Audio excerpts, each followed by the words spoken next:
silver tongue and silky body,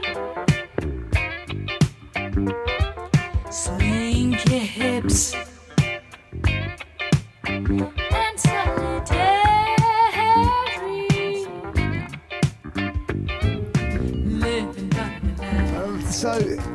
So you're in the States. Where were you? In New York when you Yes, I first went to New York. And 63rd Street was that school, I remember. And it's not there anymore. How was it? What was it like for you first time in the States and in New York of all places? Oh, amazing. I got there. How old were you? Darling. I'm sorry, but give us an idea. Years ago. Take us back to New York though. New York. Yeah. Yeah. I mean, the music. Where were you going? Where were you going out? How different was it to Bombay for you? Oh, totally different. Totally. I mean, remember, first of all, it was the time of drug, sex, and rock and roll. Jazz was not king. It was rock and roll was king, and I hadn't really been exposed much to R&B and soul. Not that much in India.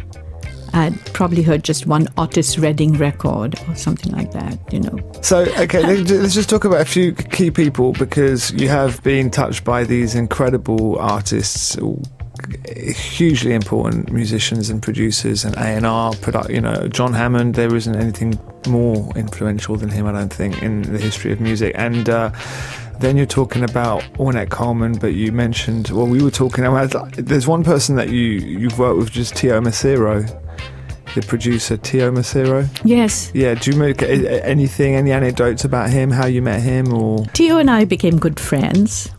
He lived in New York, I lived in New York, so we got to know each other. He was wonderful, that's what I was saying. We became great friends. When I was doing my second album, which incidentally was shelved. Already just the mere fact you've said that there's a shelved Asha Puthli album, that to me is one of the most exciting things I've heard all day. All week, in fact. Darling, all my albums have been shelved. I think more or less. Is that right? Yeah. Did he produce that? Yes, he was supposed to. Yeah. Just one quick thing. Ornette Coleman, was that before this? That was 1971. That was 71. Okay, so that was your first proper international release on record, apart from the 7-inch that you released in Singapore that you haven't actually told us the full story about yet, but we'll get that later.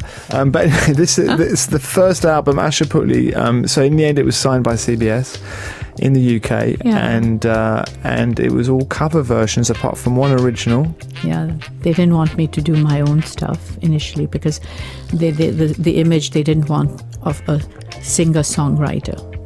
They wanted a more Shirley Bassey, that kind of look.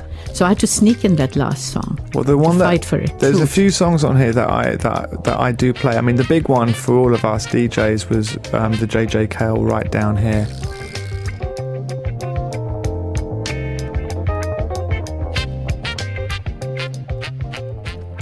He was wonderful, JJ. I met him. He came to New York to see me. He asked me to come up to Caribou Studio, which is in the hills somewhere in Colorado. And I couldn't because I was pregnant then. So I said, no, I can't come, Well, he got 2 songs on your album, Lies as well, which is also a great one, and I Dig Love, which is a kind of precursor to that sort of sensual... Who else was doing that kind of thing at the time? No one, right? No one. You were the original. Yes. Donna Summer, you were very, it's probably more Georgia Moroder. This record didn't do that well in England, but it did very well in Germany.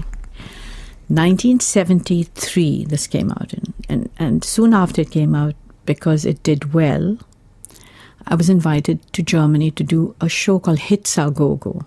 It was the 3 Degrees, myself, and there was some little group called the Tree something, or the Generation something. And in that there was a backup singer, or one of the singers was Donna Summer.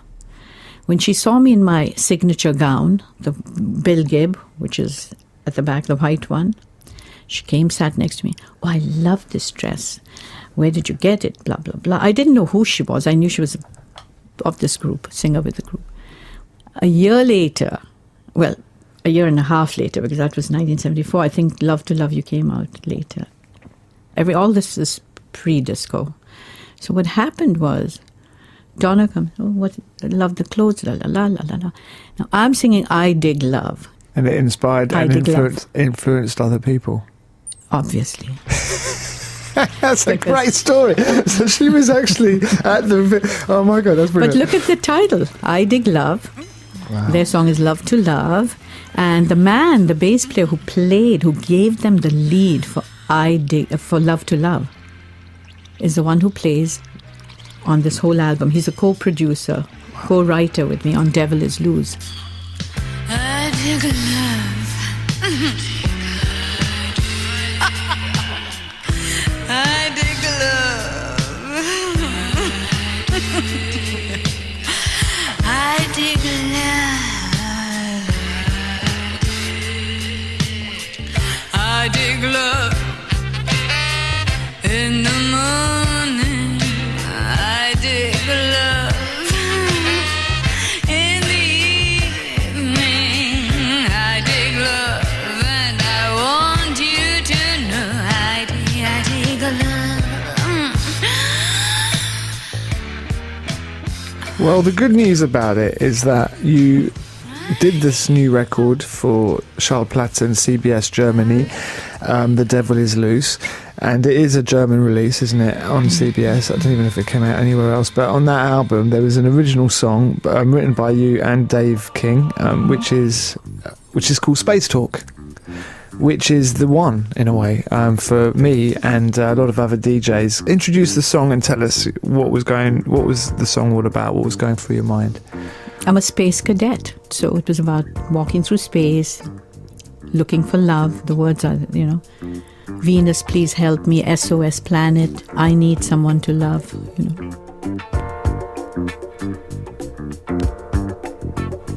Space Talk has had a very long life, thank God, and the hip-hop people have kept it going for me, have kept it alive.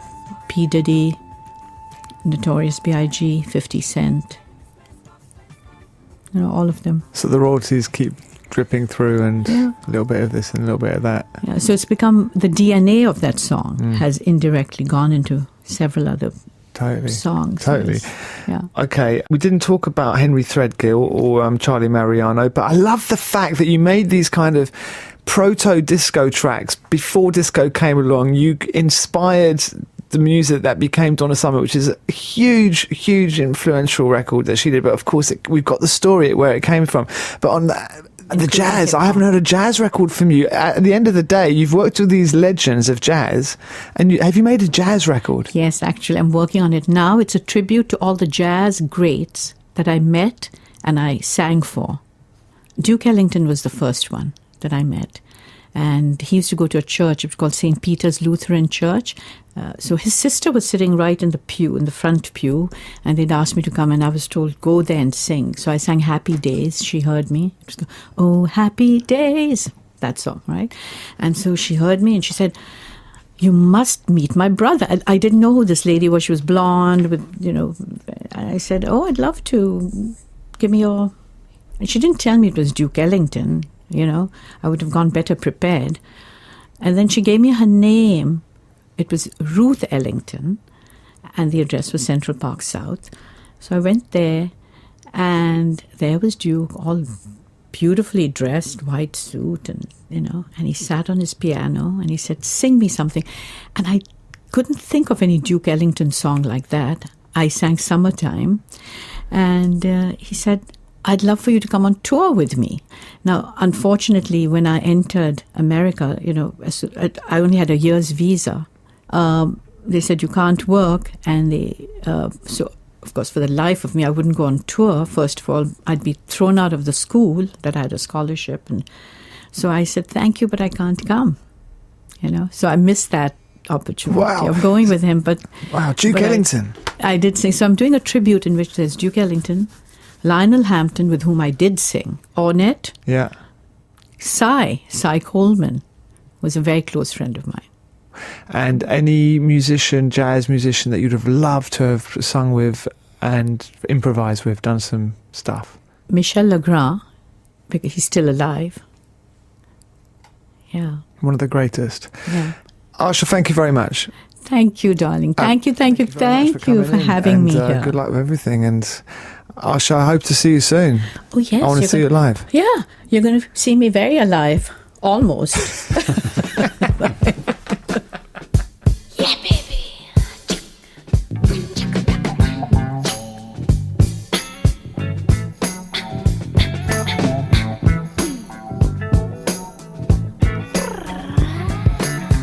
You do me wrong, but still I'm crazy about you.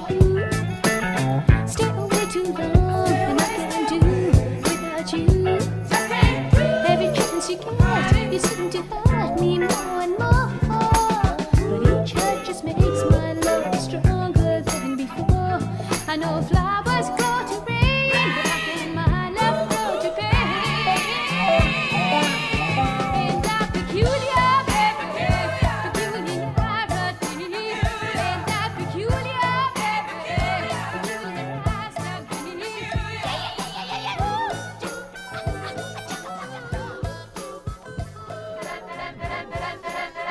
1, 2, 3, 4.